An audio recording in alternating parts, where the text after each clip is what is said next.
How do you go from this scrapping lad in Plymouth to being on Netflix's Too Hot to Handle? I'm Kori Sampson.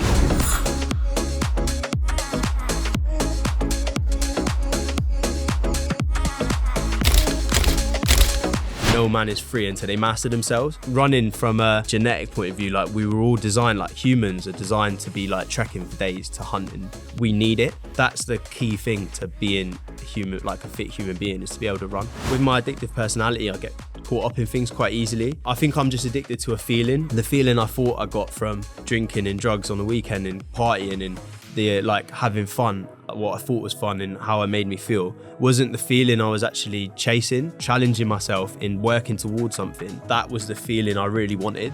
These shows you've done, right, they're technically, well, they are reality shows. Yeah. So can you do what you want, or is it scripted? Netflix, for me, I'd say something and they'd, in an interview, so then they was like, oh no, don't say that, say this instead, and they're like, would get things out of you. In your head, you think, well, they know what's best for me, but it's not. It's what's best for the show and what's best for TV. They kind of like made me look a certain way and then like hung me out to dry, and then I never heard nothing back from them. If you don't fit their agenda, then see you later. Kori, welcome. We've started now. This is serious now. We started? Yeah. Does this start? Yeah, we've started now. But mind you, they're always recording anyway. Yeah, sweet. Thanks for coming down, mate. Appreciate it. Thanks for having me, mate. Before we delve in, let's go back a little bit to kind of young Kori. Where were you born? Little Kori. Little Kori. It sounds bad, doesn't it? Let's talk about your little Kori. Kind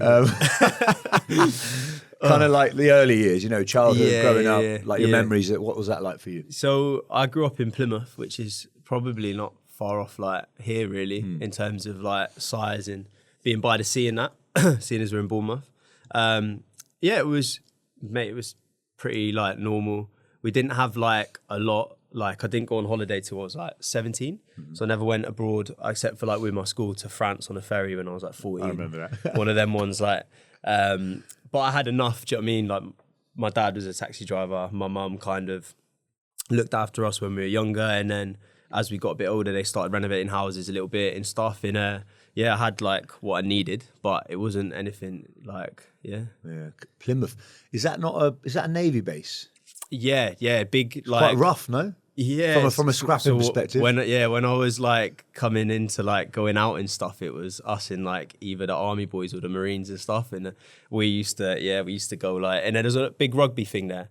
So like a couple of my friends used to play rugby and stuff, and we'd go to like the rugby clubs and it would all just kick off and we'd just go there for the fights. Which is what I got into like boxing and stuff, funny enough. Yeah. Did you start that young then, boxing? I did Muay Thai when I was 18. You're a bit fucking pretty to be doing Muay Thai, mate. I love it. I went to Thailand on a camp. Did you? Yeah, and then I started boxing after that because I found out about a fight like about 5 years ago or 4 years ago that I was meant to do. So I switched over, went from Muay Thai to boxing. But I used to really enjoy it. Like I was bodybuilding for like years and years and years, and then I was just like, I need to do something a bit different, and then started doing Muay Thai. What were you like at school? Like academically, were you good, bad, naughty? I went to grammar school. But I was like naughty, like I was. I remember you grammar school boys are naughty. I know, but I think it was like because it was all boys. It was like the testosterone and stuff in trying to like fit in, but like showing off a little bit. Like I was never the biggest, and I was always quite like small and skinny, and I wasn't amazing at sport. Like I used to love sport, and I played everything, but I was never like really good at anything. So I never had anyone's like respect. And then I pretty much got excluded from school. I had to get escorted to like my GCSEs because I got kicked out. Yeah. What, like fighting? Yeah, fighting. Yeah, but I never really spoke about that before, to be honest. Fuck. Yeah, I was. I don't know what it is. I just had something in me. I kind of like I didn't really take any shit from people, but I was never like nasty to anyone. Do you know what I mean? It was always just like sticking up for yourself. Yeah, and getting into situations I shouldn't have. And I wonder where that comes from. Do you know what? My dad, like, probably hate me for saying this, but he was like it when he was younger, and he used to go to the football, and he was a bit, a little bit, and he was actually he'd done a few months because of a big group thing that happened fighting when he was younger, so in prison, so probably, probably there must be something genetically because now I look at it from now, like I go into like a boxing gym and like I'm well up for sparring, like people. like everyone think I'm a pretty boy and I was on too hot to handle and whatever. But I go in the gym, I'm like, when are we sparring then? Like who wants to spar today? That, especially when I was doing the Muay Thai, I was always like the first one to be like, who wants to have a tear up? So yeah, Muay Thai, I've got some friends that do it and they're like scarred up. Yeah. Elbows, knees, kicks. I was lucky, like I never actually fought doing it. I did a lot of sparring and like inter-clubby stuff, but I never did it properly. But yeah, I think you've got to have something a little bit wrong with you to be able to do that. And like actually, like I used to like enjoy getting punched. Do you know what I mean? It was just like... I find it weird because I think when you're young, like I did karate when I was growing up, because that's all my dad took me to, if you know what I mean. Yeah, I did taekwondo when I was really young. So they kind of want to make you have a bit of self-defense, but they don't want you to get hurt, right? Because you're a child. Yeah. So I went to karate. I mean, it was great, good discipline and kind of all that stuff, but it didn't really teach me anything to defend myself on the street, because it was more like poses and weird, isn't you it, had karate? to learn how to count in a certain language to like 10 and do each move with each one and that, But I enjoyed it. But now, like, at our age now, when you go and do boxing or Muay Thai or Jiu-Jitsu or any sort of combat sport, I actually think it has a reverse effect. I think it calms us down. I think it fills us full of confidence. And as a youngster, did you find that when you were boxing and doing that, it made you want to fight more or less? No, so like I started off by going out, and I used to fight when we was out, and even when I was younger at house parties, all that. So I remember I come home once, my mum like nearly killed me. I come home just covered in blood because I'd had my nose broken, but I had like a split on my chin and stuff, and someone hit me with a bottle, and really bad. I was only like 16, and it used to be quite scary, I think, for them. But then as I got older and I started doing the boxing, I got like my frustration out a little bit, and I didn't really feel the need to do anything. I don't know if it was an age thing as you grow up anyway, because you don't really, but where I'm from, it was quite a small place. Wasn't really much to do on the weekend other than go out and do that. And yeah, it's mad that. You got any brothers and sisters? Sister. 3 years older than me. I'm just trying to get my head round if he's got like 2 older brothers. No, she's Maybe that's older where that than, anger she's comes older from. than me. It was quite good because she had like friends her age in school. So like when I was in school, like a couple of the older lads would like have a problem with me, and then the older lads again would come and like sort them out for me. It was quite funny. Wicked. I had a load of older cousins growing up, mate. And anyone that's listening to this that kind of was around then, I had this like aura around me where you could get so close, but you couldn't do too much because the older cousins would always stick up for me. That was like it's quite cringe now when I think about it, but it was great at the time because I could be a prick basically, and not a lot of people could do anything. What? How was your relationship like with your parents then and now?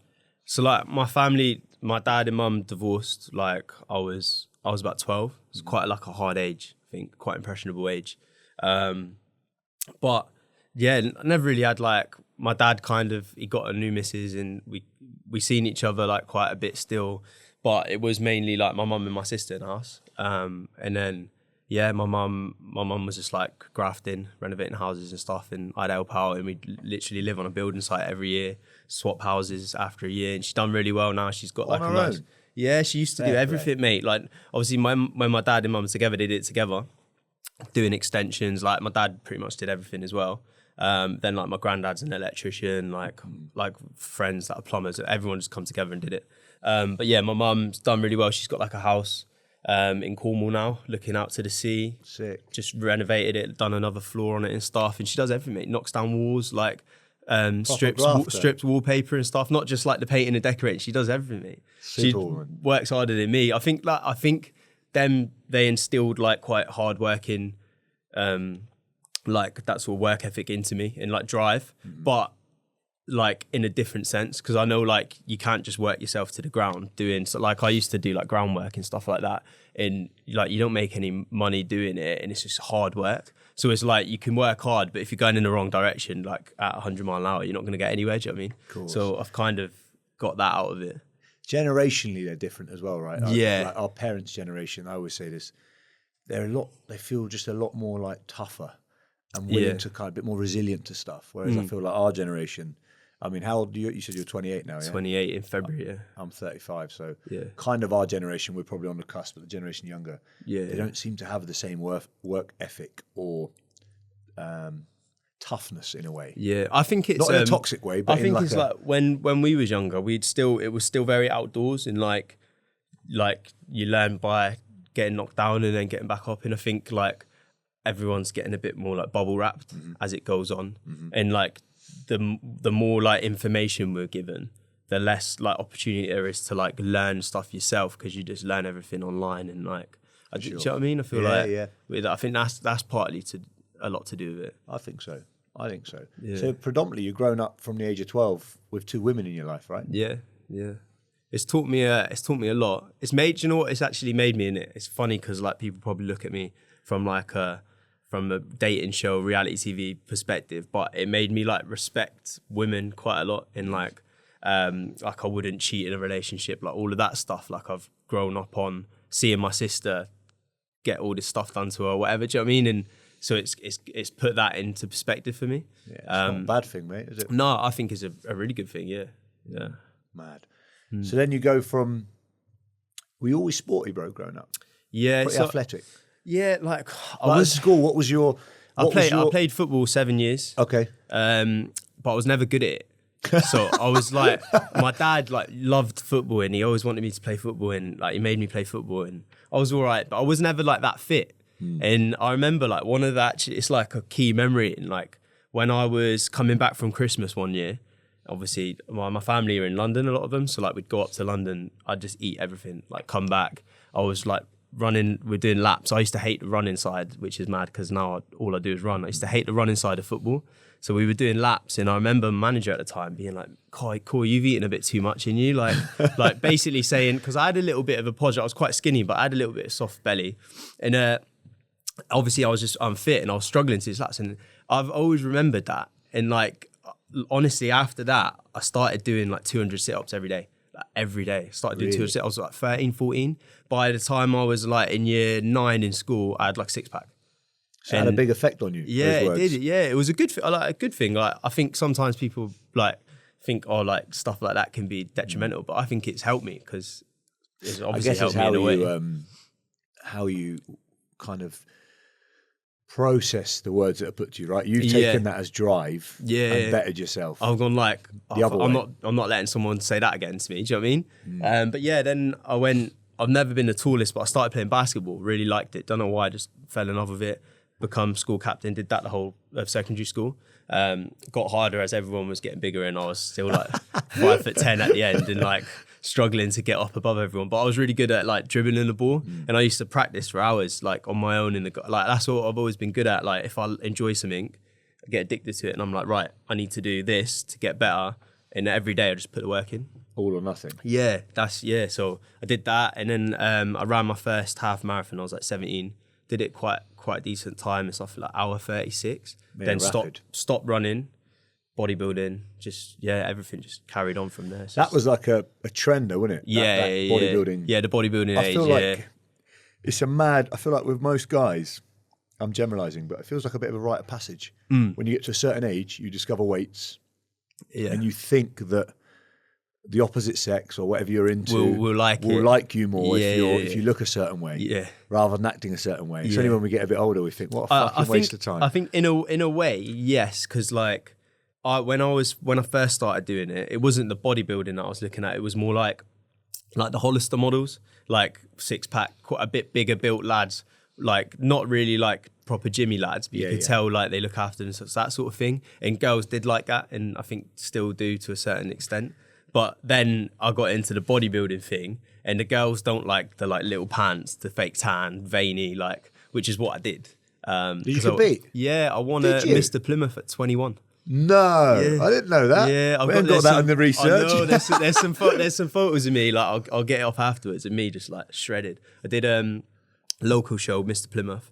Did like first timers, newcomer, juniors, then first timers. So won both of them. So won an adult category. Then I was literally like backstage about to take all my tan off and that. They're like, enter the actual one, and I was like, oh no, I'm fucking done now. I can't be asked. I just want to eat and chill. And then I did UKBFF, come like 4th out of my category for under 23s. That's sick. I was like 22 at the time. And was that like a modelling one? No, what I mean by that is, you got the proper bodybuilding, men's and then you've got like the one with long shorts. Nah, bodybuilding. I went on stage at 12 kilo heavier than I am now. So I'm like 70 now. I went on stage at 82. It's heavy for your height. Yeah, mate. But then when I was in the off season of it, I was like 88.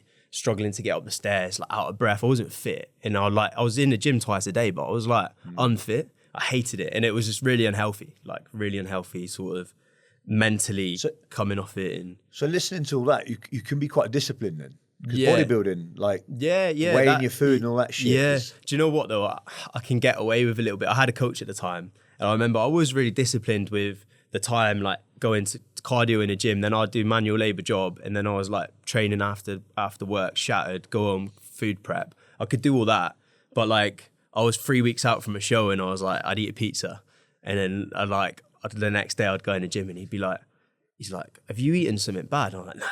He's like, you haven't, you? And he could tell, because only a little bit. Like most people couldn't get away with it, but I could get away with it. And he knew all it did is like, just do a bit more cardio, it'll be sweet. But I couldn't physically like stop myself like 100%.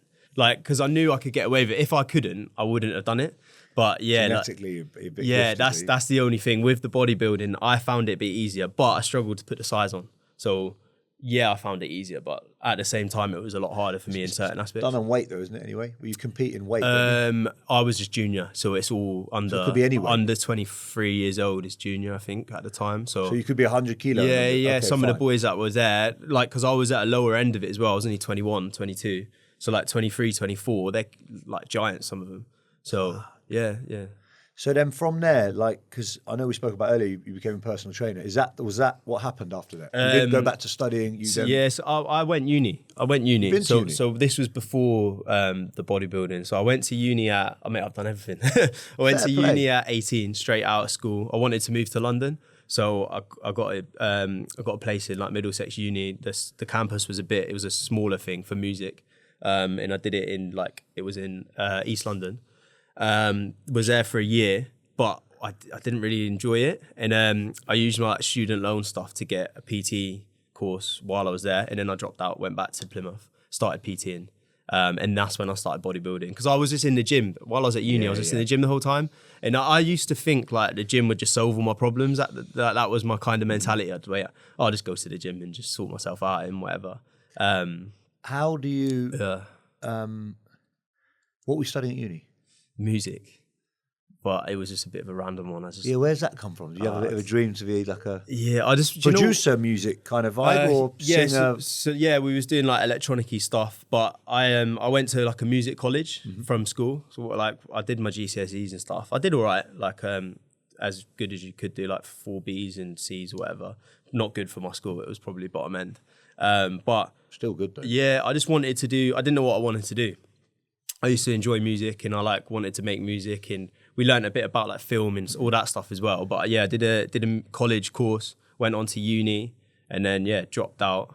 But I think I just wanted more. Like, I always wanted more, and I was trying to find a way of get into it, and I just didn't know where I was going. So I was just like, try that, and I get quite addictive to things, and then do you know what I mean? Yeah, I can tell. Yeah. How do you go from this scrapping lad in Plymouth to being on Netflix's Too Hot to Handle, Series 1 in 2020? Do you know what? It's quite funny because at that time I was back home on the building site working. After like PTing, I did it for a while, but it wasn't really going anywhere. Just got a job on like doing groundworks and stuff, and then got laid off from that job. Still get emails now, like our labouring job, £12 an hour here in Cornwall and whatever. Managed to get like a decent contractor job, like a bit more money, was working all around the southwest, even up to like this way, for like 2 years.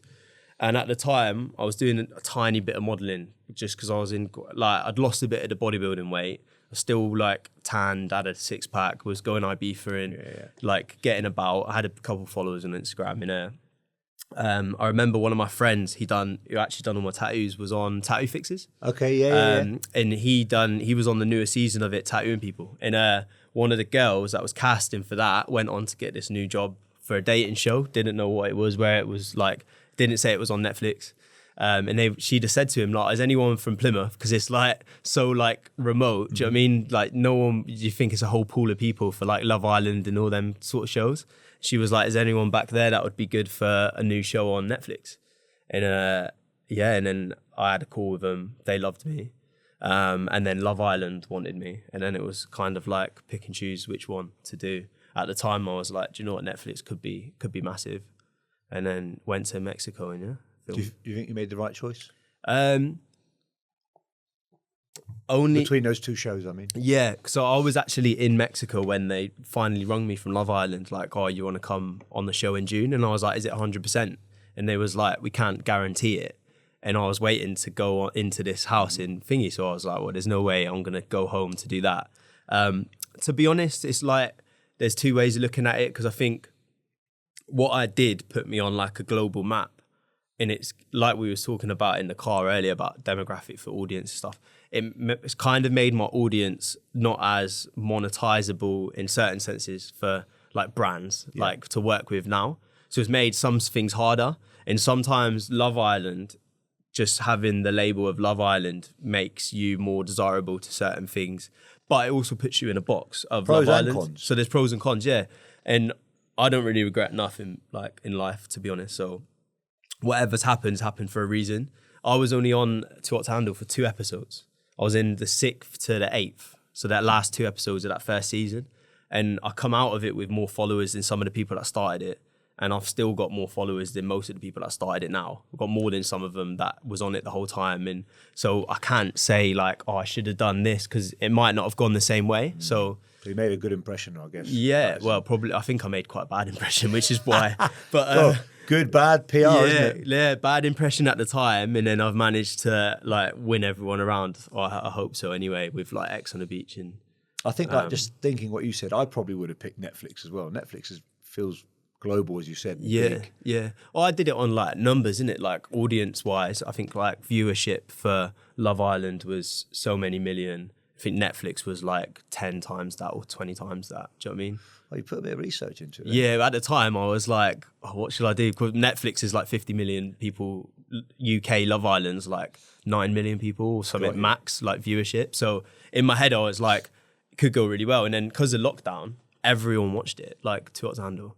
Like, I was going to say that, because this show actually come out during lockdown, right? Yeah, literally like in April. So we was all like, I'd moved out of my flat in Plymouth, went to Thailand for a bit, obviously didn't know lockdown was going to happen, nearly got stuck there. And then when I come back, I had to stay with my sister because I didn't have anywhere to live. And my stepdad was high risk at the time, so my mum was a bit like, if you come back, you're not leaving the house and all this. And I was a bit like, oh shit, what do I do?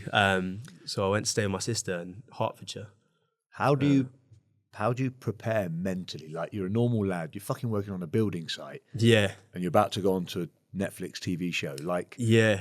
What was that all like? Oh, mate. Do you know what? I think I was quite naive. Like, I just thought... You were young though, right? Yeah, 22 when we filmed it, and then nearly 23, and then I think it took a year for it to air. So that was quite good in a way, because I had a year to prepare for, like, actually what was going to happen, which I think was a good thing at the time.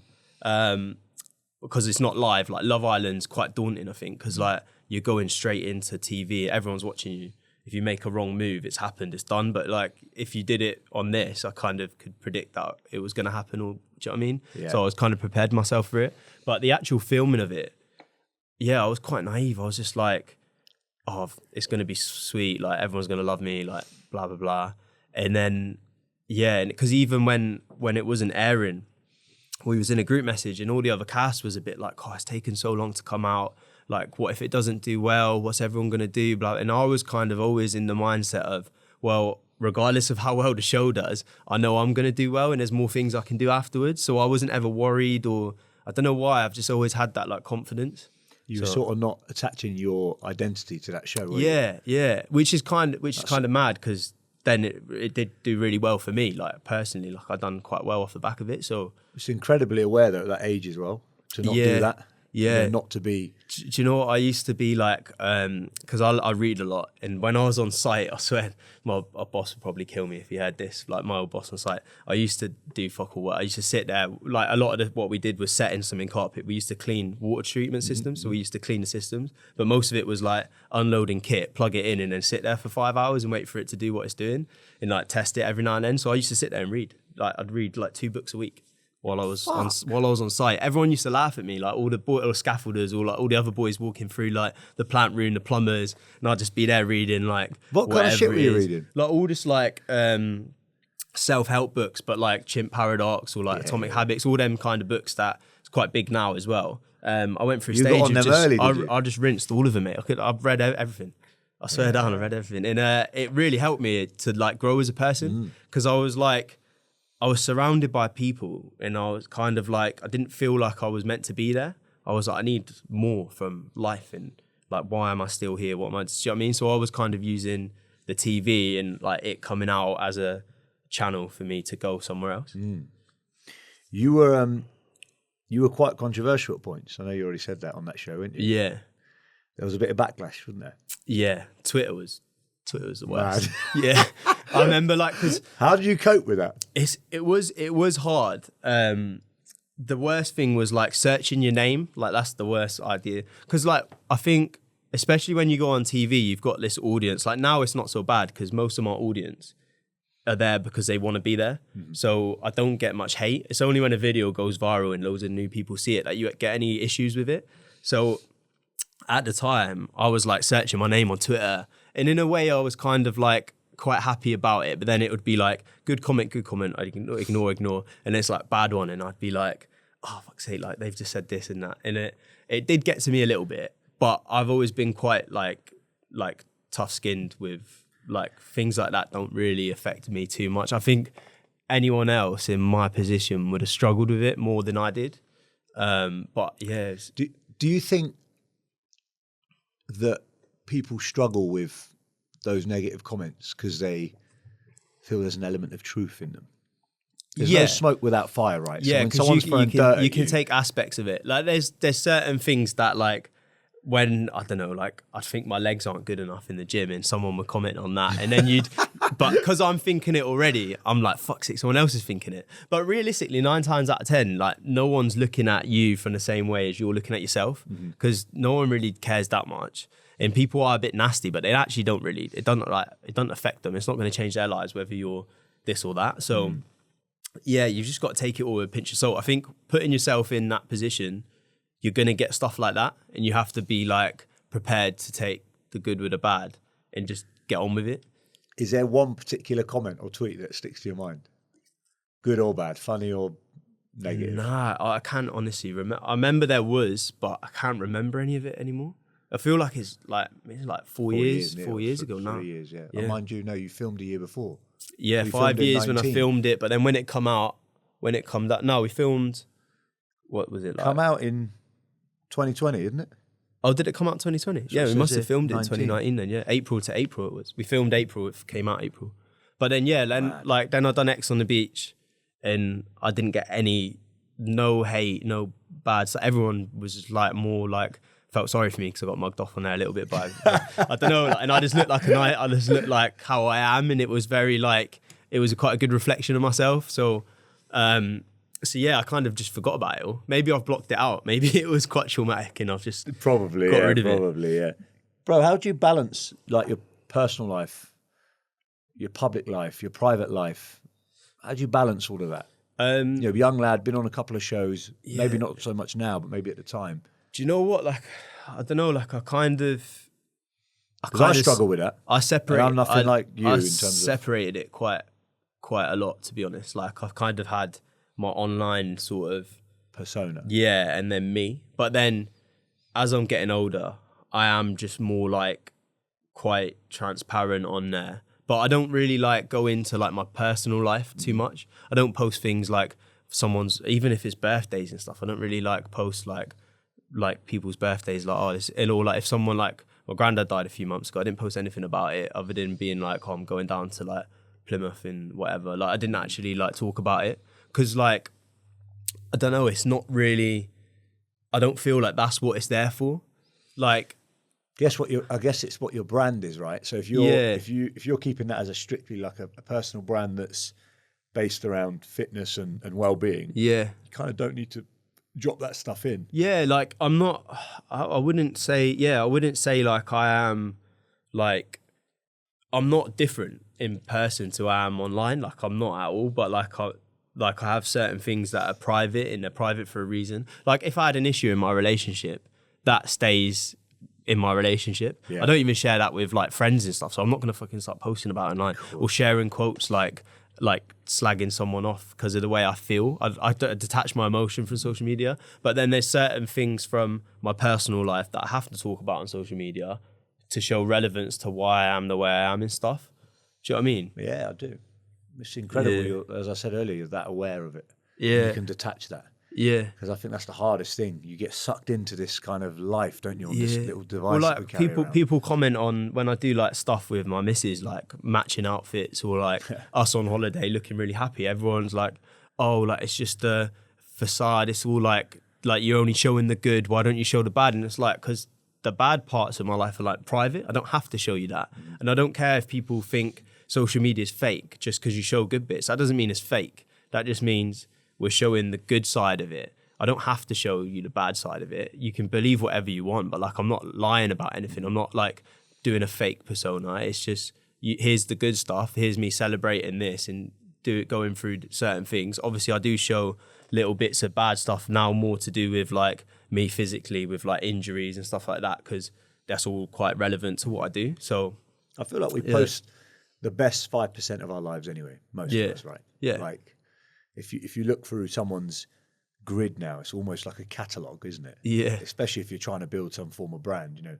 If you look at my grid, if you look at it, it's generally all the good bits, mate. Yeah. I'm not really gridding. I might story some of the stuff that's a little bit heavier, but you don't tend to put anything on the grid that's a negative memory. It's almost like a work portfolio, like, to be honest. Like a website. It's like, yeah, it is. It's like, here's me, this is my advertisement. So obviously I'm not going to advertise like really negative stuff. Do you know what I mean? Yeah. Like we've all been through negative things and stuff, and I talk about negative things, but at the same time as well, I don't like to like try feed off things for like attention, or like a lot of people will. Of course, yeah. Do you know what I mean? I don't need any validation or like an extra. I don't know. That's mad. Do you know what I mean? Beyond that on-screen drama, like, is there some positive things, long-lasting, and like friendships that you've built from that TV show? Yeah. There. Do you speak to anyone still? To be honest, like hardly. Like, especially from X on the Beach. Actually, it's weird because when you go on to say like a show that's the first ever show that you've done, and everyone else there, they haven't really done anything else, so it's all quite new, and you're all quite different people, and you end up going different ways and doing different things. So I feel like. And also because it was international, there was only so many people in England. Some of them were in other places, and still catch up with them sometimes and talk to them, but not like regularly. But then I've got some friends from X on the Beach that I regularly see in London and stuff. And because I feel like you're quite similar people then, all going into the same situation.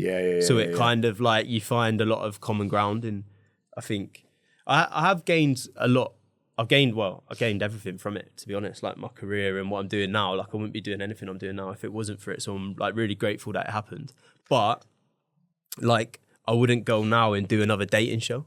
Like it's just not, it doesn't, one, I've got a missus, but it doesn't interest me regardless of whether I had a missus or not now. I wouldn't do it still. Not even for the money? It's good money, but I'd rather do other things that I find more fulfilling. And I would go on TV still. Don't get me wrong, like I'd do TV, but I wouldn't do like a dating show now. Just, I don't need to. Bro, what, obviously it's Netflix, right? It's a massive company. If you don't mind me asking, what kind of like money do these guys pay for these sort of shows? Is it per episode? Too Hot to Handle wasn't paid, innit? So it wasn't paid? No, so I think there's like a prize fund because when you're a new person going onto one of these things, it's an opportunity in it to gain money afterwards. Yeah, and profile, I guess. Yeah, but like there's no incentive. The incentive is just like a prize fund. So it's same with Love Island. You don't get paid. I think they might get like some allowance for like bills back home while they're away, but you don't get paid to do it. But then like X on the Beach, it was quite a lot of money. Yeah, I remember chatting to like Joey Essex probably fucking 10 years ago. Yeah. And I mean, in the beginning of Towie, I think they were getting like 50 quid an episode. Yeah. And everyone thinks they're minted, you know, because they've been on TV for a while. Well, they're not actually earning. I can't talk for everyone, but the new people on stuff like that now still is pretty similar to that. Is it? Yeah. Still not. But like if they've only just joined it, it's like 100 quid a day or something. You know, like when you sat at home and you put TV on and you see you on TV, immediately society just thinks that you're a billionaire or you're a millionaire. Do you know on what? television.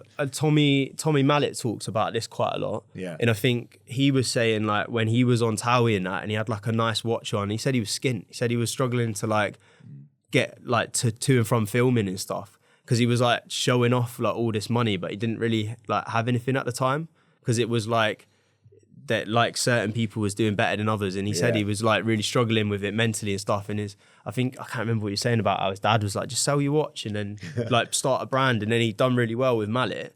But like he smashed it. But like, do you know what I mean? It's like, it is quite mad because I feel like as well, even regardless of money, people just think, oh, they're on TV, and then all the people that come out of Love Island, they expect you to like have it all together and know what you're doing and be like, and a lot of people don't. A lot of people like struggle afterwards, and I've seen it, and people fall off and stuff, and they're not really doing anything now. 3-4 years later, Mad. You finished a show, Too Hot to Handle, 2020. Yeah. 2 years later, you're on X on the Beach. Yes. So in that 2 year period, what are you doing before the next TV show? You trying to like to gain all the endorsements and shit? Yeah, so like I was quite busy working. Obviously, it was still lockdown, going in and out of lockdown. Still like traveling for work and like shooting in different places and doing a bit of modeling, a lot of social media stuff. I did like a 1 episode dating thing before X on the Beach, like in between. Eating with my ex. Yeah, I done Eating with my ex and X in the City while it was still kind of lockdown and we couldn't travel. Yeah. Which was both like I done a lot of X shows after Too Hot to Handle. Don't know why. I might have a lot of X's floating around. But yeah, so like I was really busy. I think there was someone done a news story about people from Too Hot to Handle, and I think I done the most amount of like posting like work afterwards. Like they counted up like advertisements and stuff, and I think I was one of the like volume wise I was like one of the most, which is good. Like I was busy, I was doing well, and yeah, that controversial stuff we spoke about earlier can work wonders as well. Yeah, like if you know a lot of these shows, like you have to get noticed, don't you? Because there's so many of you, and you get a minute of airtime. Yeah, and if you're not really doing too much, they won't show you. Like that's the kind of way it is. Even with like in a different aspect, like SAS, I've heard from a couple people like if you're doing really good at it and you're not like crying and struggling, they're like you don't see a couple people until like 4 or 5 episodes in because they're just getting on with it. Yeah. So it's like you kind of have to like there's a certain aspect of the TV like, where you've got to play a certain character to get noticed, else you're just going to get left behind. But these shows you've done, right, they're technically, well, they are reality shows. Yeah. So for anyone that kind of doesn't know, can you do what you want or is it scripted? Are you being told how to act, what to do, who to dump? It's like, I feel like Netflix, for me, because it was my first thing, I was quite young, I was really malleable and like, they'd ask me, if I'd say something in an interview, and obviously you can re-say what you want to say. It's not live. Yeah. So then they was like, oh no, don't say that, say this instead. And they like would get things out of you. And in your head, you think, well, they know what's best for me, but it's not. It's what's best for the show and what's best for TV. It's not specifically you. Mm-hmm. And to be honest, like I didn't maintain a relationship with any of the Netflix like producers, casting, any of that kind of like, not the casting people, but the actual show itself and like Netflix, they kind of like made me look a certain way and then like hung me out to dry, and then I never heard nothing back from them. I did like a reunion show, and the one thing like I did like an hour of filming for it, and the only thing they showed was like a question. It was like, who's the most likely to complete Tinder, and everyone said me, and then I was like, I don't even have Tinder, and that was it. That was the only thing they showed on the second show. So it's like they kind of like use you for what they want, and then if you don't fit their agenda, then see you later. Was there any brands, bro, that you worked with before that then kind of drop you because you've been on these shows, or vice versa? Because I was chatting to Paul from Love Island on here before. He was a friend of mine anyway, and he said like he was a model before he went on to Love Island. Yes, with like Burberry and stuff. Yeah, he said and then he actually got dropped by a lot of them because he became the Love Island guy. Yeah, I've heard that from a modeling point of view, from like because it's different to like advertising, so like social media stuff, because social media, they attach to your person, but like as a model, you don't want to be if they're putting your face on something, unless you're like a massive celebrity, they don't want people to go, oh, that's thingy. They'd rather just have a nice face for the clothes or for whatever. Yeah. So from a modeling point of view, but I wasn't really doing that kind of modeling before. I do like little bits and bobs for like Gym King or something like that, in social media stuff. And then, to be honest, it just put me on a map to get more work. Bit of OnlyFans, no. No. See, do you know what? Like that's the one thing now. Like I could be a millionaire now if I wanted to be, but I just couldn't Never bring thought myself about to it. do it. I had it for like about a month, and I didn't post anything on there. I just posted basically like what I was doing anyway on Instagram, and it did really well for like a week, and then it just dropped off. And then the messages I was getting on there and stuff was like just like ridiculous. So I was just like, look, this isn't for me. I wouldn't even want someone to be like managing it for me and pretending to be me, because I wouldn't want myself to be attached to that. And like, fair enough to everyone that's doing it and making all that money, like sound, but I don't think that would make me happy. Yeah, just I having all always that money. say that to like, there's no judgment here. I respect the hustle. Yeah, it's not for me. Yeah, exactly. Yeah, exactly. Like, I could be smashing it now, because that was always what done well for me, was like a photo with my bum out in Thailand. Like got like 1 million. I think it was my first. It got 1 million shares after Too Hot to Handle. When I was in Thailand, I took a photo of me in the shower from behind, just my bum out, posted it on Instagram. 1 million shares. 1 million people sent it to other people. So I could have cashed in on that, like, and do you know what I mean? And gone and follow this link. Yeah, but it wasn't really my thing. Never has been. Bro, 22, 23, 24, 25 years old, young lad, fit physically, you know, how you look as well. You've come off TV, you're now a celebrity. There must be a lot of partying going on now, isn't there? Yeah. You're just having it off every weekend, every night. Do you know what? Yeah, it's like when I was younger, I was probably worse. So like when I was going into, after the bodybuilding, I did like the bodybuilding for 2 years, and then I just went off the rails. I was like out every weekend, drinking. Like I've never really spoke about it before, but not just drinking, like drugs as well. And the reason I never spoke about it before is because I thought I knew at the time with Netflix and other shows like that, like ITV wouldn't ever put you on a show if I started talking about me doing drugs on the weekend and stuff back then before I stopped. So I never really wanted to talk about it. But yeah, I went through a bit of I went through a bad phase before the show. I sorted myself out a little bit in between. And then when I moved to London, like with a couple of my friends, I kind of did like start to like fall into old habits and go a bit off the rails again. And I think it would have been very easy for me to like, oh, I've come off the show, I go to this party, that party, I can do whatever I want. Like there was girls everywhere and I like had this new attention. It would have been really easy for me to like fall into that trap and stay doing that. And I just like decided to be like, that's it, I'm done. I'm not drinking anymore. I'm not doing nothing. Completely stopped it all. And now I've literally gone teetotal more recently. Wow. Yeah, but like at one point I'd still have a little bit of a drink and stuff. But then like it's been like 2 years since I've done any of that properly. Yeah. I've obviously drank and stuff. This year I've been out once and drank once like properly, and I've had like 1 or 2 beers as well. So you could go out and drink and then not drink. So you now can take it or leave it. Yeah, now I've got to the point where, because I have quite an addictive personality, I think I went through a phase of like not stopping. So I'd go out on a Friday and then stay up till ridiculous the next day, and I was always the one that couldn't stop. Mm-hmm. So We've all got that one friend. Yeah, like yeah. Well, there was a few of us, which is like quite funny. Like a few of my friends. Yeah, so like it was just like playing off each other. But yeah, it's got to the point where now I can have a drink and it doesn't affect me. Like I don't have to like not have a drink to get through a night. I can literally like have one drink and then stop. But I just rather just nothing now. I think I got to the point where I'm like, what's the point in having one when I could just have 0% beer?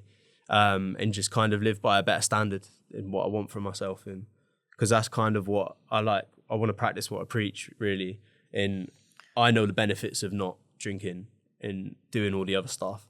So it's a real big trend at the moment. Like most people I'm speaking to, kind of regardless of their struggles with those products, or not struggles, they're kind of going off that scene a little bit, which I find really interesting. It is. It's quite like it is a bit of a trend, because like you see, it's a good trend, right? There's exactly, worse trends that have come through. Exactly, it's positive, but like I don't know about everything else, but like everyone else, but I'm quite, with my addictive personality, I get caught up in things quite easily, And I feel like you can be addicted. Like now, I think I'm just addicted to a feeling rather than a certain thing. So the feeling I thought I got from drinking and drugs on the weekend and partying and the like having fun, like what I thought was fun and how it made me feel, wasn't the feeling I was actually chasing.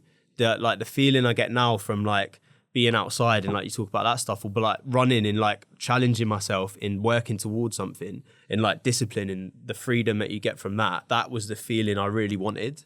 And I was just feeding myself with this stuff that was like solving a problem at the time, but really it was just offsetting a problem and delaying it to like cause more issues. And I think like there's so many people that I know that because I'm quite young to be doing what I'm doing now and like stopping all of that. And there's a lot of people still that probably like my age when I was still doing it properly, that they go out every weekend and they hate it. And they're like, why do I do this to myself? And then on Sunday, Monday, they're like, fuck it, why have I done it again? But all of their friends do it and they think it's normal. And no one really talks about it. Like you don't see many like people in the public eye talking about their issues with it. And I feel like that's where a lot of these kids are like just thinking, oh, it's cool and it's normal to do it, when it's not. And all you're doing is setting yourself up for failure, and you're going to be in the same place in 5 years' time if you're still doing that. So you need to sort yourself out. But they don't see, they might look at me and think, oh, he's got himself together, he's doing all this cool stuff, but he's never gone through any issues like that. But when they hear people like me have gone through the same issues and the same problems and not wanted that and then come out the other side of it, that's when you start making change with other people. I'm with you completely. I think as humans, we crave physical and mental challenge. Yeah. In life, if we don't have physical or mental challenges, I feel like that's I think as implode as men. Yeah, like, probably more so as men. I think like I can only comment as a man, right? Yeah, exactly. But that's what I mean. Like I feel like with men, a lot of like mental health and depression and stuff in men and not feeling like happy stems from them not being where they want to be and doing what they think they should be doing, because deep down they know, but then they're like stuck in this cycle of like drinking and eating shit and feeling shit and like feeling like they're not good enough. And that's when they get all these issues. I feel like as men specifically, because of like how we are like from history, like, do you know what I mean? I can't remember the word, but like how we're wired up, like genetically, like we need to like feel like valued and like feel like we're of value.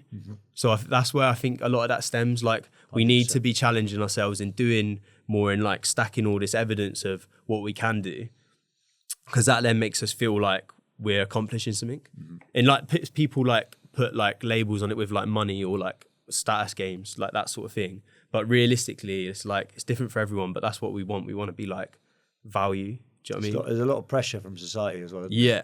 Do definitely. you any dark times, bro?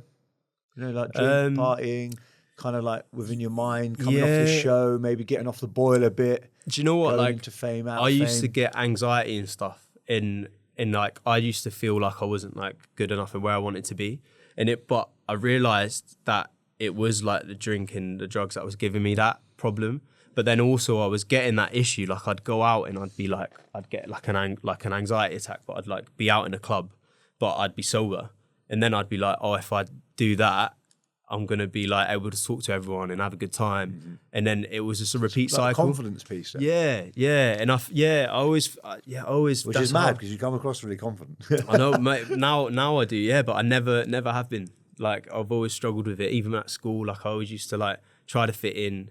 And I think that's where some of the stuff that I do now, like some of the harder stuff that I do with like the marathons, like I just done the sub-3 marathon, doing the Mont Blanc, like UTMB race, like the marathon up the hill, all of that stuff, like it stems from me like wanting more from myself. So like I want to like prove to myself that I can do these like mad things to show, like to get respect in a way. Do you know what I mean? Regardless of whether anyone gives a shit or not, because at the end of the day, like I don't actually care what everyone thinks, but deep down, that's what I want to do. I want to be like, that's how I get my fulfillment. Do you ever properly kind of check yourself? And what I mean by that is I do it sometimes.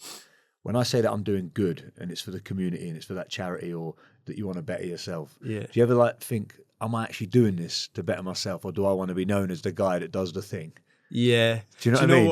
I seen that. I was listening to something about that the other day, and it was like, talking about like everyone's like, oh, it's all about the journey and like enjoying it and whatever. It's not. It's about the end goal for the journey. I think personally as well. I agree with it. I think doing the achievements and stuff. End of the day, yeah, you can do something for charity, and I've raised quite a bit of money for charity as well. Doing some of the things I've done, it's a good thing to give back, and that's also fulfilling.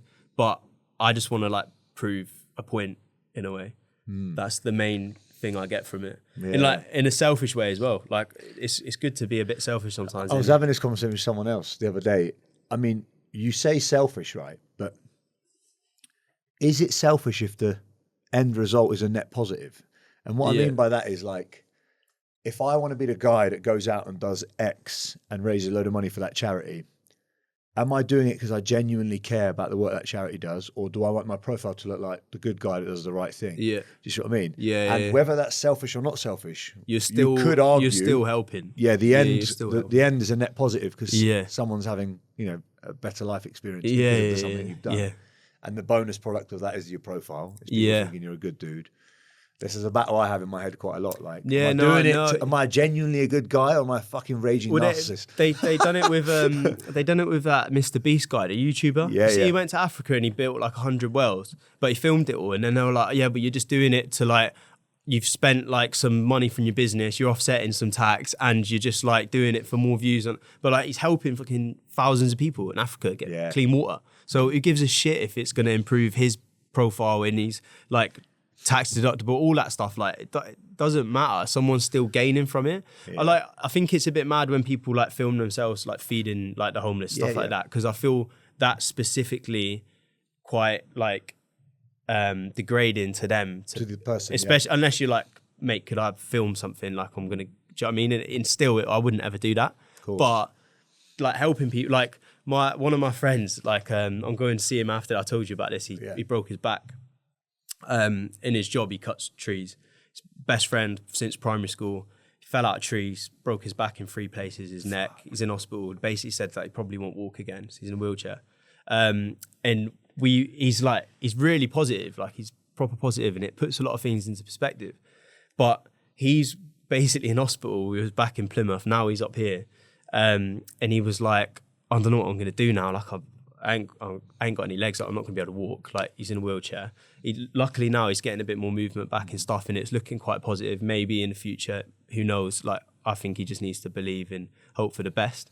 But he's basically like, he raised a little bit of money from like a GoFundMe to help him afterwards with his house and whatever. And he was like, he made a joke about spending some of it on getting his teeth done, right? And he was like, well, if I'm going to be in a wheelchair, at least I'll have like some nice teeth, whatever. So I've basically gone to him like, look, I can get you your teeth done in Turkey. Like we'll go together. Like obviously I'm going to film it and stuff and do some content around it because I'm going to get it done for him.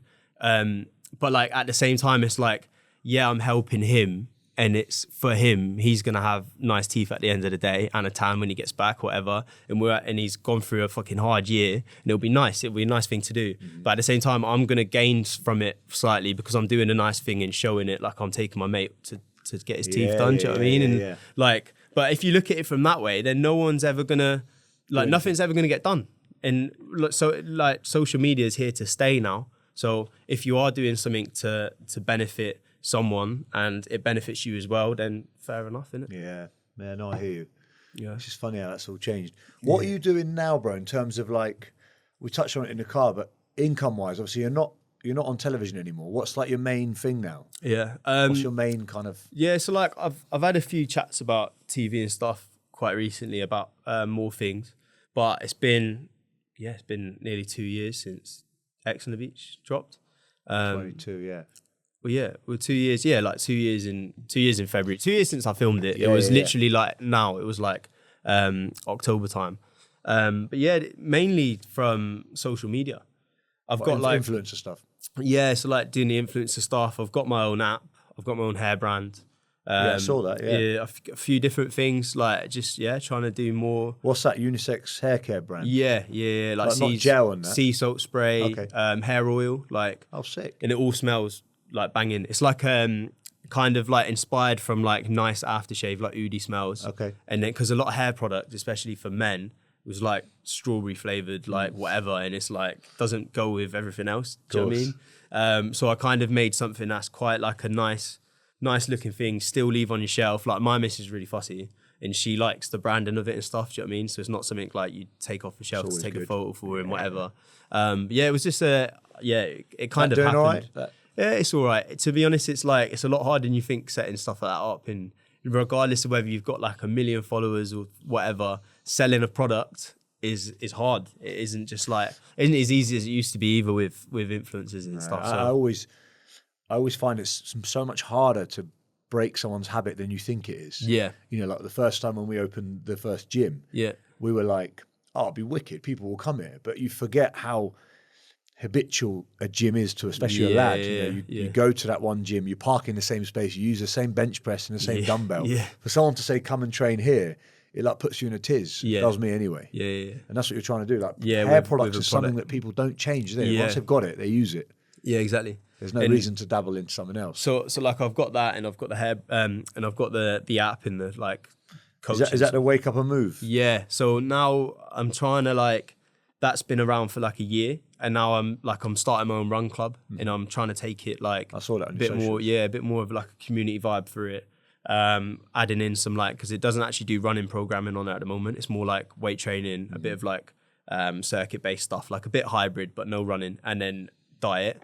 So I'm adding the running in for the new year, which would be quite big because a lot of what I do is running. And I'm just to be honest, busy, but like trying to grow myself I've been growing my personal brand quite a lot, and trying to get away from like the TV box and like doing the mad stuff that I'm doing. Like I'm doing an ultra in February, and it's 5 days through. I was going to ask you about this. Yeah, 5 days through Africa, through Tanzania, 220k.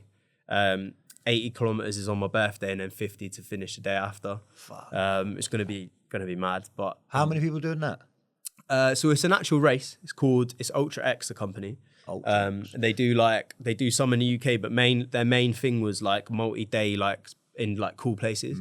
Because I personally love, like this year I done Amsterdam Marathon because I wanted a fast time, and I done UTMB, which is in the Alps. And even though the weather was shit for both of them, so I like the hot weather. Even though the weather was shit at the Alps, it was fucking like so cool. Like, was that a marathon in the Alps? Yeah, going up a mountain and then back down. So you go from, what was the elevation on that? 2,500 meter. Fuck. Yeah, I did it in 5 hours and 20 minutes, 19 minutes. Yeah. Your calves must have been battered. Yeah. So it was literally like, there's like an actual map of it, but it's like uphill. So it's not like zigzagging up. No, well, kind of, yeah, like a little bit, just around, but like still up. We went up 2.5, and basically next to Mont Blanc. So you go from Chamonix to another place on the bus, and then start running, and you run back to Chamonix to where they like because UTMB is it's one of the biggest like world series, and it's there's like 100 miler there, and it's one of the most famous ones, like 100 mile, 100 kilometers. But I'd done like the marathon stage one because you can't do any other ones without qualifying. You have to get like a stone. Sick, yeah. So I did the shortest I could do without qualifying, which is 43. And then I'd done the marathon. Mate, I preferred that to like, even though Amsterdam's a cool city and you get to like eat some nice food before and see some cool stuff, and then you run it, I'd much rather do like the cool traily stuff. So like Africa for me is perfect because I love the heat. I love running in the heat. I don't care if Which it's is hot. mad. Yeah. Because it does me in. Yeah, see, I say I'm like a leaf, mate. I get energy from the sun. I hate the cold. Like, I'm quite a warm person, but I hate running in the cold. How do you like fuel for that and hydrate for that? You know, the one in Africa, because you know, me running a marathon here in Bournemouth 2 years ago along the seafront at midday with the sun up in May. Nearly done me in. Yeah. I got like salt dried on my face, you know, like getting cramps. Mate, I went to the Lake District this year. On the hottest day of the year, I did Helvellyn, I ran it. I did it like 12k, and it was like 40 minutes or something like that. It was fucking savage. Not 12k in 40 minutes. Did 40 minutes up, and then it was like an hour to do the 12 in total to get back down again in that. And I loved it, mate. But it is, you got to take a lot of water. So Tanzania is like self-sustained. So you have to carry your own shit. You carry, but the campsite's set up, so you don't have to carry the tent in that. You have to carry all your food and drink to and from, and there's aid stations, so like water and stuff, because you got to have like 2 liters of water on you at a time between each one. And then the rest of it's set up, but you've got to take your own meals and everything, so you've got to do it all yourself. Bit of weight to carry. Basically paying money to stay in a tent for like a week is quite mad. That is mad. Because 2 litres of water is 2 kilo in weight. Yeah. Then you got food. Yeah. You must be carrying 5 kilos. Yeah, so like my pack for UTMB, there's like minimum kit. So the same thing, when I did that one, I had loads of stuff on me. I had to get like waterproof. You had to have like waterproof trousers and leggings, and a jacket and a Gore-Tex and another layer, almost hot like layer. hiking kit. Yes, you got to like, but I had it all in like a little running pack and just rolled everything up that I could and whatever. And you had to have like 1,000 calories of food, a litre of water if it's cold, 2 litres if it was hot. So it would be the same kind of thing. So it is like you're running, but it's like, it is hard.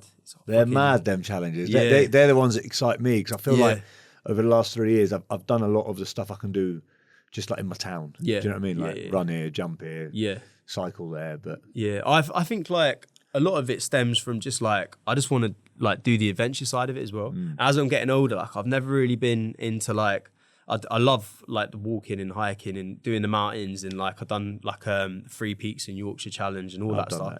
But as I've got older, but I wasn't really like it when I was a bit younger. But now I'm like sea swimming all the time. Like when I'm back home, I'm in the water even in the winter, and like I love the outdoors and I love doing all this stuff. It's just not that accessible. Do you know what I mean? Especially if you're like in London. Like well, this is the mad thing, right? You're saying it's not that accessible because you're living in London. People down here, we've got no excuse. Yeah. We literally can spit onto the beach. Like we're that close to the beach, the sea, yet we're not there. We don't utilise it. I know. It's mad, isn't it? I'm actually doing, so like my run club that I'm doing in London, I'm joining up with some people back home, and we're doing one at Christmas. Like a little charity one with a swim at the end of it and stuff, trying to get everyone there and moving. And I think like a lot of it, people are just like scared to do it on their own. So then they kind of need like a way of accessing it more. Yeah. So doing these things with like multiple people there, it is really good because you'll get people that haven't done nothing before. We've done similar. We've got a little like Rise and Run club. You would have seen it. Yeah. So every Saturday it's a social 5K. Yeah. And we actually started it because our Rise gym members, some of them wanted to get into running, hadn't run, were a bit nervous of running. Yeah. And it actually just started off two reasons. One, like us going to them, well, come on, I'll run with you. We'll run at your pace, you know. And if it's a kilometre, it's a kilometre. It's cool. We'll build it up. Yeah. One was that, and the second part of it was I wanted to keep myself accountable. Yeah. I wanted to run at least once a week. I run 3 times a week now, but at least once a week. And I knew, you'll resonate with this, if I'm posting on social saying at 7 a.m. I'm going to be here, you got to be there. I got to be there. Yeah. Sometimes, like 2 weeks ago, I got up 6:30, fucking lashing it down. My missus is like, "You're not going to run in this, are you?" I said, "Babe, I've posted. Yeah. If I don't turn up and people turn up, I'm finished. Like credibility wise." See, I do it with the challenges that I do. So I haven't actually spoke about Tanzania on socials yet. So it's probably the first time. So this would be my announcement video of me doing it.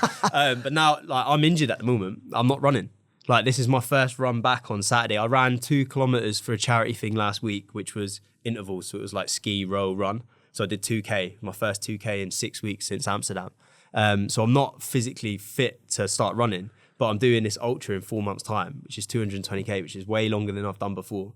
But I know, because I'm going to say I'm doing it, that it's getting done regardless. So to explain that challenge then, so we can clip it. So you're flying into Tanzania, how long for? So the whole thing, what is it like?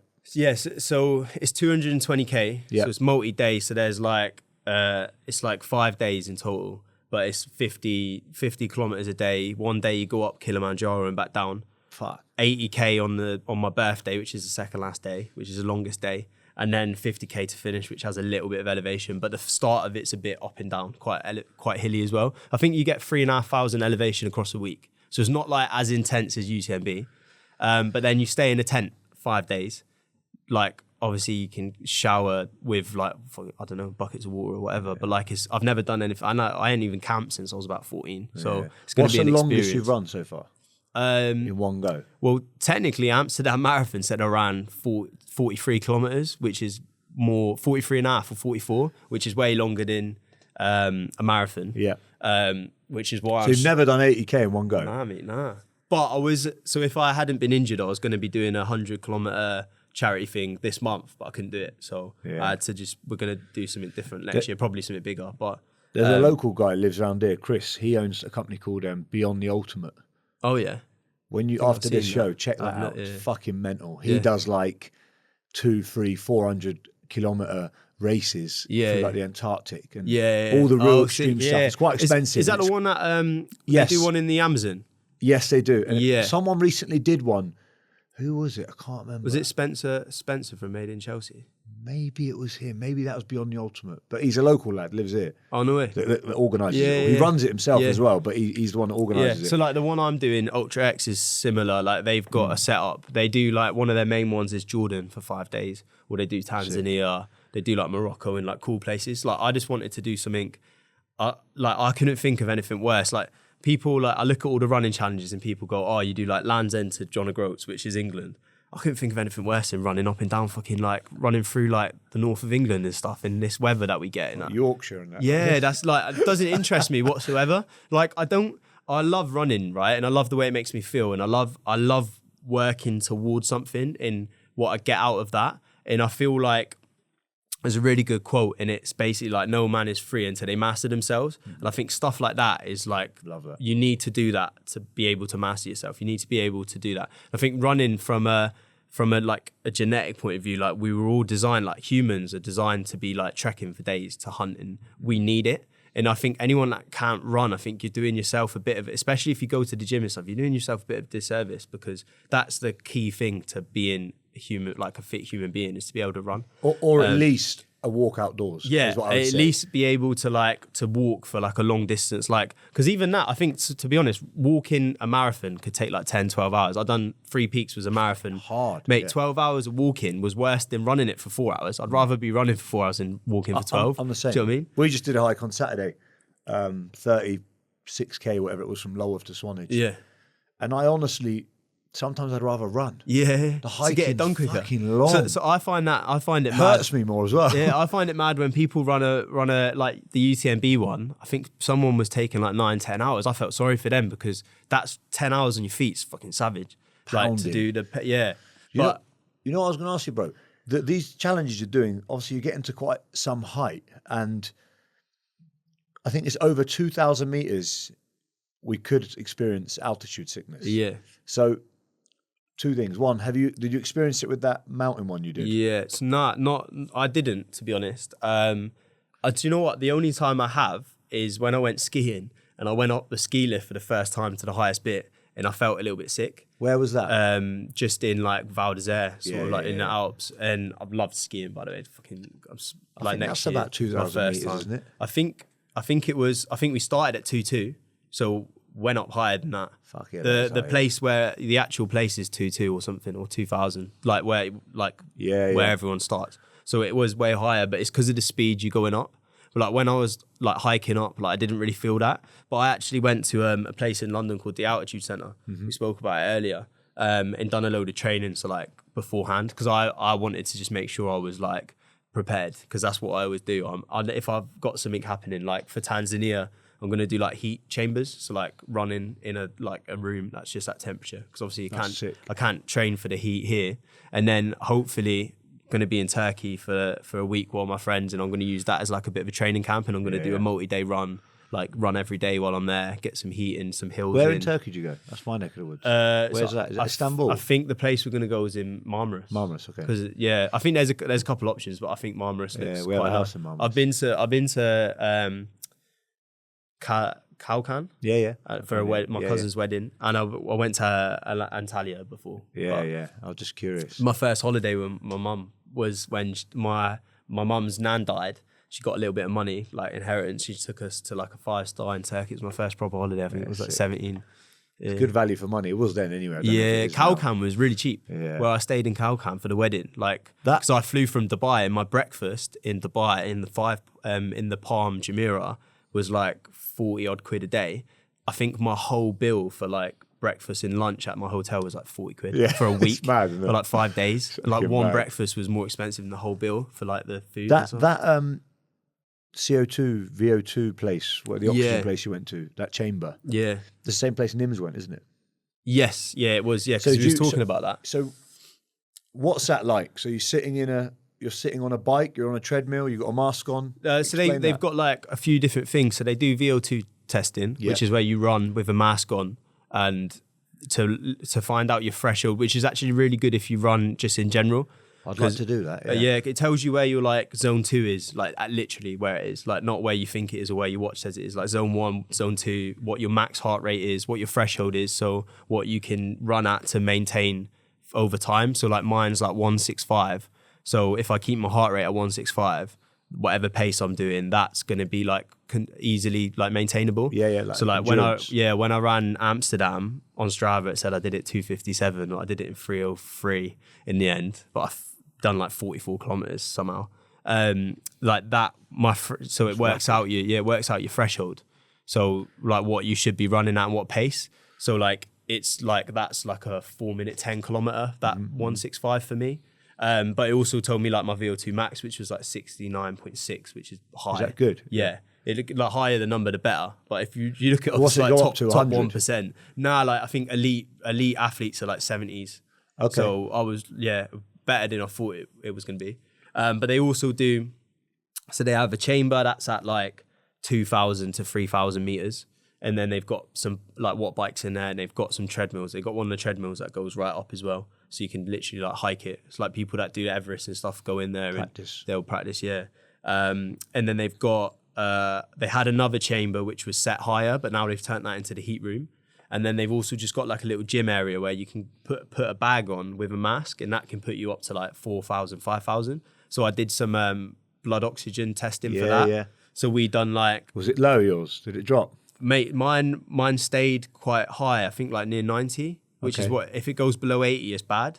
So I think if it goes, I was speaking actually to a paramedic friend last night. They were saying in the UK, if it's below 95, you get taken to hospital. Nah, different. That might be something else. No, I don't think it's that. Else. So what they done is when you're like just walking, it's probably like at altitude it's like 90. When you start picking up the pace, it will go down into the 80s. And if it goes below 80, it's like you need to like chill out and bring your heart rate back down, which is hard when you're at altitude. But so mine stayed like 88, quite high, until I was like really going up and down at quite fast. Then it started to drop. She said mine was quite good. So I wasn't really like likely to suffer with altitude sickness anyway. Mad. Yeah. I'd like to know that. That was the one thing in my mind. Because I said to you, like next year, I was meant to do Kili this year, got a stress fracture in my ankle. I moved it to next year. Yeah. But I got an option to do Everest Base Camp as well in March. Sick. And that's the only thing that I'm not too stressed about, the physical element of it or the mental element of it. But I just don't know what my breathing's going to be like. They say that sometimes if you're younger and fitter, it can hit you worse. Yeah, I read a really cool book. It was by this woman. She's done like every mountain. She's like 70 now. And I met her while I was skiing. She was giving her books out in the lodge we was in. She was just had a little thing up, and I bought one of the books. And she did Kilimanjaro with a tire on her back. She's like 65 at the time with her husband, and like there was 10 of them, and they had 2 younger lads that lived in London that was like family friends come with them, and they was the 2 that struggled the most. But then they're like, there's loads of different things you can do, like chew coca leaves and like I've read all this stuff, and I've also read that, like, I don't know how true it is, and I've had people here that have done Everest like to the top, and they sort of said there's no real rhyme or reason to who's going to get it or why they're going to get it. Some people get it. I've read online that like the fitter you are, the more oxygen you need, the more likely you're going to get affected by it, and that you'll get like some person that probably doesn't look like they might be very fit. But then some people can convert oxygen better than others. Like that's what the VO2 max is. So like mine was quite high. So you're like a Sherpa from Plymouth. Hopefully, yeah. We'll see if I ever do like something like that. That's on my list as well. Like maybe, I don't know, maybe Everest. But I hate the cold, mate. I hate the snow in that. So I'm not like... I'm sure there's mountains in hot places. Well, I was meant to do Kilimanjaro last year for like a charity thing. That's still ice at the top. Like but it's still hot in it. Warm on the way up. Yeah, do you know what I mean? Not at the top, apparently. Yeah, but not to the same degree as like Everest. Yeah. Because it's still icy, but it's not actually like snowing, and you can still go up there with what you just put another layer on. Wouldn't you? Yeah. That sort of thing. I could do that because I don't mind like hiking in the rain up like Scarfell Pike or whatever. Do you know what I mean? That's like easy. Like, I'll just get through that. We did that in the dark. You have to send me the details for that chamber place. I'm gonna. I love data. I'll put you in touch with them. Yeah, I'm gonna go back. Yeah, mate. On the so I just want to get the data to see kind of what I'm. You know, sometimes your head plays with it, but if I had data telling me that I could run or do X, Y, and Z, for some reason I push through what I physically feel like I'm capable of. Yeah. Yeah. You know, if I wake up with this thing and it tells me I'm 95% recovered, mate, do you know what? I'm like, fuck this. I shouldn't feel tired. I'm recovered. I had this even yesterday. Like I had some work in East London, so I was like driving for ages. I had a coffee at like 3:00. Yeah. And normally I won't have caffeine that late. So I've lain in bed last night. It's like 10:30. And I need my like certain amount of sleep to make sure I'm like recovered. And I was going to go to the gym. I was going to box before I come down to here. So I was meant to leave the house at like 8:30 to get down here. So I was like, I need to get up early. But I was sat in bed and I was like, I don't feel like I'm going to sleep properly. So I just turned my alarm to like normal time so I could take the dog out and walk and then come here. And I missed the gym because I knew I was tracking this and I was like, I can't risk having an hour less sleep and then not being mentally like functioning properly at like 100%. I did the same, mate. Yeah. I cancelled jiu-jitsu this morning. Yeah. Messaged him last night about 11:15 going, mate, I'm still not in bed. I can't be getting up at fucking 6:00. Yeah, that was a busy day. Mate, I was watching a film with the missus and I was just like, oh, we need to go to bed now. And she's like, oh, just 10 more minutes. I'm like, fuck's sake, like, I'm going to get up at like 6. I got up at 6:30 anyway, but I would have had to get up at like 4:45 to go training. Do you know what I mean? So, bro, what's next? What can people expect from you? What are you working on? I've got that ultra in Feb, which is exciting. Yeah. So I had a fight last year. I did a charity sort of ultra. The thing was called Ultra, but it's like a charity white collar. Yeah, I know. Yeah. So I did that. Like I like promoted it for them. Mm-hmm. But I've been trying to I'm meant to have had 3 different fights, like proper fights, celebrity fights. Yeah. And them like the misfit stuff. Yeah. So they kept cancelling different ones from different events. There's always been different ones. And then I've been in talks with Misfits about going on there. So we was actually talking about January and dropping some weight for it to fight someone, but now we're not 100% it's going to happen, which gives me a chance to recover and focus on the ultra. But maybe in the new year, we're going to do that. And so that will be another little avenue to... Because I can box in it, like technically. So of course. I'm not going to go on there and start calling people out and being an idiot. Like that's just not me, and I never will do that. Because I'm also like the way that I'm going with myself personally, and like I like inspiring people to move more and to go to the gym and run. Like if I can run a marathon, then you can run a 5K with me. So come to my run club. Yeah. Do you know what I mean? That's the way I want to be. Like I don't want to be like being an idiot online. Like I've never done that even when I was doing the TV. So I'm not going to do that now. Of course. But I do want to do it, and I want to go on there and box and like win some stuff. It'd be cool. So we'll see. That's might be happening as well. One day, yeah, to have a proper fight, not like an interclub, but yeah. I'm kind of selfishly waiting till I get a bit older, hoping that I'll be a fitter older guy and I'll come across different someone category. Maybe, do you know what I mean? Do you know what I mean? Like I'm 35. I think my aim is to be a fit 40-year-old still. Yeah. Like, but if I get to 40, the type of people I might come against might not be at the level that I'm going to be at. Hopefully, touch wood. Well, mate, it's like me I'm shit at football, and when I did the charity football match back home, I looked class because I was the only one that was fit. Yeah. Everyone else, it was all like older men, like ex-Argyle players, and like everyone was struggling to run about. I was just up and down the pitch, like getting assists and that. Do you know what I mean? So I enjoyed that, the running side. Yeah, it is cool. But yeah, that's, to be honest, like I wanna like grow my presence online as like, look, I've done this, I've come off the back of all of this stuff, and now this is what I'm doing, like, and try and inspire some more people to do more. And that's kind of why I did Wake Up and Move in the first place, not just because it's a coaching app and you can buy a plan from it. That doesn't affect me too much. If you want to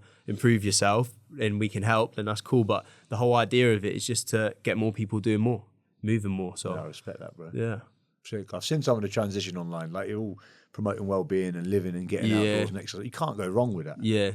And I'm actually living and breathing it as well, not just like, do you know what I mean? Just not talking about it and trying to do it. And like, I see a lot of people now like starting to get into running, and they're like, do you know what I mean? It's like, it's a trend, but I've been doing it for years and I'm doing some mad stuff. So like, it's obviously not as relatable because I'm not just doing it for the fitness and stuff, but I feel like you've got to live and breathe it if you're preaching something. You can't just like, because you get found out, like, especially in like a conversation like this, you know what I mean? If you start talking to some people that say they do a certain thing and then you actually have a conversation with them, it's like, what are you actually doing? Do you know what I mean? Yeah. So I think being authentic is another thing as well. And actually, it's really important, isn't it? Yeah. In this day and age. Mate, appreciate your time. Thanks nice for coming one, down, mate. bro. Cheers. Thank you. Thank you.